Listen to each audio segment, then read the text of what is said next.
अस्सलाम वालेकुम गाइस, उम्मीद करता हूँ कि आप सब खैरियत से होंगे। आपका भाई फिर एक वीडियो के साथ हाजिर है और आज हम कुछ प्रैक्टिस एमसीक्यूज़ डिस्कस करेंगे रिप्रोडक्शन के हवाले से। चूँकि रिप्रोडक्शन पीएमसी के सिलेबस में शामिल है तो इसीलिए हम इसको आज डिस्कस करते हैं। Which one of the following is a diploid structure. तो स्टूडेंट सेकेंडरी स्पर्मेटेड और स्पर्मेटोजोआ जो होते हैं ये हैप्लॉइड होते हैं। सिर्फ प्राइमरी या स्पर्मेटोजेनेसिस ये होते हैं, ये डिप्लॉयड होते हैं। Which one of the following causes growth and development of germinal epithelium of the testis. तो स्टूडेंट्स ये FSH होता है जो कि ग्रोथ और डेवलपमेंट करवाता है। Production of slightly acidic fluid with citrate as a main nutrient source is the function of prostatic gland. Prostate gland students को आपको पता भी है कि प्रोस्टेट ग्लैंड जो है ना ये पेयर की फॉर्म में नहीं होता, इसका ये भी अक्सर MCQ जाता है। स्ट्रक्चर डैट अंडरगोज मियोसिस 1, तो स्टूडेंट वो होता है प्राइमरी स्पर्मेटोसाइट।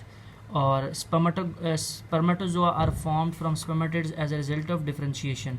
तो गाइस जो आपको इंपॉर्टेंट लगे तो आप उसको जो है ना हाईलाइट कर सकते हैं ताकि आपको रिवीजन के वक्त सिर्फ आप ये हाईलाइटेड पढ़ें, इतना टाइम होगा नहीं फिर दोबारा से रिवीजन के वक्त। Prior to emission and ejaculation spermatozoa are stored in. तो स्टूडेंट्स ये जो वास्ट डिफरेंस की बिल्कुल थोड़ी सी कन्वोल्यूटेड एपिडिडमाइज होती है वहाँ पे स्टोर होते हैं हमारे sperms. Fructose production as nutritional component for sperms is the function of seminal vesicles.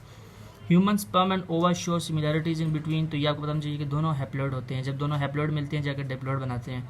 All of the following contributes to the formation of semen except vas deferens. Students semen क्या होता है, जो वाइट मटेरियल होता है उसमें हमारी जो secretions होती हैं सारी स्पर्म्स होते हैं, प्रोस्टेट ग्लैंड और इन सब तीनों की सिक्रीशन होती है। लेकिन ये जो वास्ट डिफरेंस है ये तो स्टूडेंट्स एक डक्ट है, इसकी तो कोई सिक्रीशन नहीं है। तो 10 नंबर देखें, correct sequence of events in spermatogenesis is. तो पहले स्पर्मेटोगोनिया होता है, फिर प्राइमरी, फिर सेकेंडरी, फिर स्पर्मेटिड्स एंड पे स्पर्मेटोजोआ। तो ये इसका करेक्ट वे है। All of the following structures are paired except. ये मैंने अभी आपको ऊपर बताया कि प्रोस्टेट ग्लैंड पेयर की फॉर्म में नहीं होता, बाकी सब पेयर की फॉर्म, टेस्टिस भी पेयर की फॉर्म में होती हैं, सेमिनल और बाकी बल्ब्यूटरल ग्लैंड। तो main function of perform by bulbourethral gland in humans is neutralisation of urethra. ये फंक्शंस लिखे हुए हैं बुक के अंदर, आप उसको पढ़ लीजिएगा। तो ये जो है ना बल्ब्यूटरल ग्लैंड, इसका दूसरा नाम जो होता है उसको कहते हैं कॉपर्स ग्लैंड, ये दो नाम है इसके। How many spermatozoa and ova are produce from 50 primary spermatocytes and 50 primary oocytes. तो स्टूडेंट्स हमारे जो 50 होते हैं तो आपको पता है 1 से 4 बनते हैं, तो 50 से कितने बनेंगे 200। लेकिन जो फीमेल्स में होता है ओवा से, फिर ओवा ही एक ही होता है तो वो 50 के 50 रहेंगे, तो beta is the right option. तो आगे हम चलते हैं। Motile and completely mature cell with flagellum is spermatozoa। ठीक है। Fertilisation of a secondary oocyte by sperm take place at proximal part of uterine tube। यहाँ पे अक्सर बच्चे जो है ना वो कंफ्यूज हो जाते हैं, इसीलिए इसको मार्क कर लें, बड़ा इंपॉर्टेंट है कि फर्टिलाइजेशन कहाँ पे होती है फीमेल की बॉडी में, proximal part of uterine tube. 16 पे आते हैं, what will be the effect on the duration of menstrual cycle if one of the ovaries is removed. तो स्टूडेंट ओवरी एक हो या दो हो उस पर कोई इफेक्ट नहीं पड़ता मेंस्ट्रुअल साइकिल का, उसी से प्रोड्यूस होती रहेगी। Layer of uterus that is under control of oestrogen. तो सबसे इनर लेयर होती है एंडोमेटेरियम, जहाँ पे आके यूट्रस ने अटैच होना होता है। Progesterone production with an ovaries is accomplished by the following structure. तो ruptured follicle, progesterone ruptured follicle से निकलता है जो कि येलोइश कलर में होता है।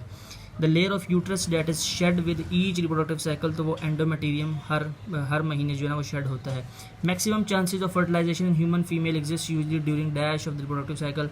तो स्टूडेंट 14 और 16 डे को जो है रिप्रोडक्टिव के चांस होते हैं, ठीक है। और क्योंकि 14 को ना जो ओव्यूलेशन होती है एग रिलीज होता है। After fertilisation embryo implants itself to the dash part of the uterus. तो स्टूडेंट इनर मेम्ब्रेन यूट्रस की जो होती है endometrium. In the menstrual cycle of 45 days, what would be the most probable day of ovulation? तो student 31st day. चूँकि ये बहुत simple है, बच्चे इस पर कन्फ्यूज हो जाते हैं। आपने हमेशा 14 डे तो फिक्र रखते हैं, आपने 45 में से 14 माइनस कर लेने हैं तो आपके पास 31 रह जाएंगे। मीन ये आपका ओव्यूलेशन का डे है। आपको बेशक वो 50 देता है, आप 50 से 14 माइनस कर दें तो आपके पास 46 होगा। तो मीन 46 डे को, वैसे इस दिन होती तो नहीं है इंसानों में, लेकिन ये आपको मैं एग्जांपल से बता रहा था कि 14 फिक्स रहेगा हमेशा, ये आपने माइनस कर देने उसमें से। एंडोमेटेरियम शोज मैक्सिमम थिकनेस ड्यूरिंग तो सिक्रेटरी फेज, और सिक्रेटरी फेज को आपको पता है कि ल्यूटियल फेज भी कहते हैं दूसरे लफ्ज़ों में। तो menstruation is the discharge of blood, mucus and cellular debris. The development of secondary oocyte in the ovum is completed in uterine tube. Student, what will be the effect on the duration of menstrual cycle if one of the ovaries is removed? ये वही same repeat हो गया है. Menstruation usually continues 3 to 7 days तक menstruation होती रहती है. In young females ovulation occur at dash day. तो नॉर्मल तरीके से मैंने आपको बताया कि 14 डे को हमारी ओव्यूलेशन होती है. तो आज के लिए इतना ही रखते हैं. नेक्स्ट वीडियो में मुलाकात होगी. जिन्होंने इस चैनल को सब्सक्राइब नहीं किया तो प्लीज़ सब्सक्राइब करें, बेल आइकन को प्रेस करें ताकि आपको हमारी नई आने वाली वीडियोस मिलती रहें. अल्लाह हाफिज़.